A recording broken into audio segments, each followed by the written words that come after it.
ఇప్పటివరకైతే 6 రౌండ్ల లెక్కింపు మాత్రమే పూర్తయింది. ఇంకా చాలా రౌండ్స్ ఉన్నాయి. అక్కడ ఖచ్చితంగా కాంగ్రెస్ ఆధిక్యం కనిపిస్తుంది. హర్యానాలో కాంగ్రెస్ పార్టీయే అధికారం చేపడుతుంది. అక్కడే ప్రభుత్వం ఏర్పాటు చేస్తుంది కాంగ్రెస్ పార్టీ అన్న ధీమా వ్యక్తం చేస్తున్నారు రేణుకా చౌదరి. ఇతర కాంగ్రెస్ నేతలు కూడా ఆల్రెడీ కాంగ్రెస్ నేతలు ఉదయం నుంచి కూడా సంబరాలు చేసుకుంటున్నారు. ఓట్ల లెక్కింపు ప్రారంభమైన 8 గంటల నుంచి వాళ్ళు సంబరాలు స్టార్ట్ చేశారు.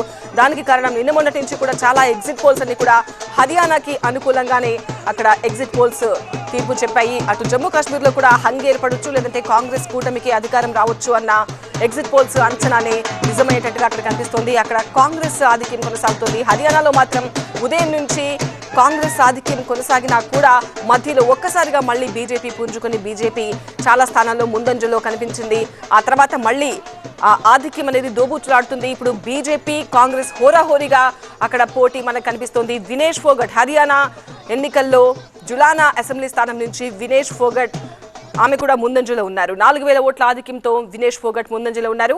ఇక హర్యానా ఫలితాలపై కాంగ్రెస్ మాజీ సీఎం భూపేందర్ హుడా కొన్ని కీలక కామెంట్స్ అయితే చేస్తున్నారు. హర్యానాలో కాంగ్రెస్ ప్రభుత్వాన్ని ఏర్పాటు చేస్తామన్న ధీమా ఇప్పటికీ వ్యక్తం చేస్తున్నారు ఆయన. పూర్తి ఫలితాలు మాకే అనుకూలంగా ఉంటాయంటున్నారు. కాంగ్రెస్ సొంతంగానే అధికారంలోకి వస్తుంది అని హుడా చెప్తున్నారు. ఇది హర్యానా ప్రజల విజయం అంటున్నారు హుడా. సీఎం ఎవరు అన్నది మాత్రం అధిష్టానం నిర్ణయిస్తుంది అంటున్నారు హుడా. भारत में वापसी कर रही है 10 साल के बाद। 10 साल के बाद कांग्रेस की सरकार बनने जा रही है। जो ट्रेंड सर चल रहे हैं उसमें बीजेपी खेमे से कहा जा रहा है कि बढ़त बनाएंगे। कहीं नहीं बढ़त बनेगी। आप देखना नतीजा है, कांग्रेस का जो ट्रेंड आ रहा है वहाँ कांग्रेस का ज्यादा बहुमत आ रहा है। हजारों लोग नारा लगा रहे हैं भूपेंद्र सिंह हुड्डा जिंदाबाद मुख्यमंत्री के तौर पर आपको देखना चाहते हैं। ये पार्टी फैसला करती है।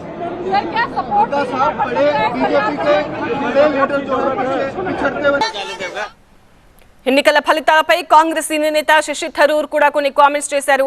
ఫలితాలపై అప్పుడే అంచనాకు రావడం సరికాదు అంటున్నారు ఆయన. ఫలితాలపై చివరి వరకు వేచి చూడాలి. 2 రాష్ట్రాల్లోనూ తాము ఆశించిన ఫలితాలు వస్తాయి అన్న ధీమా వ్యక్తం చేస్తున్నారు కాంగ్రెస్ నేత Shashi Tharoor. I think in 8 or 9 seats the BJP's lead is only by under 1,000 votes. So we shouldn't really make a premature conclusion right now. My own view is that in any case, the wonderful thing about democracy is that the people decide. So when the people are fully decided, we've counted all the votes, let's talk about it then.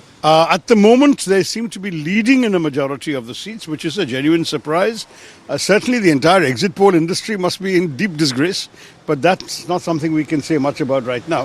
But honestly, let us wait for the final results and we can talk again. My own feeling is that at the moment, the signs are not what we were expecting in Haryana and are better than the India bloc was expecting in Jammu and Kashmir.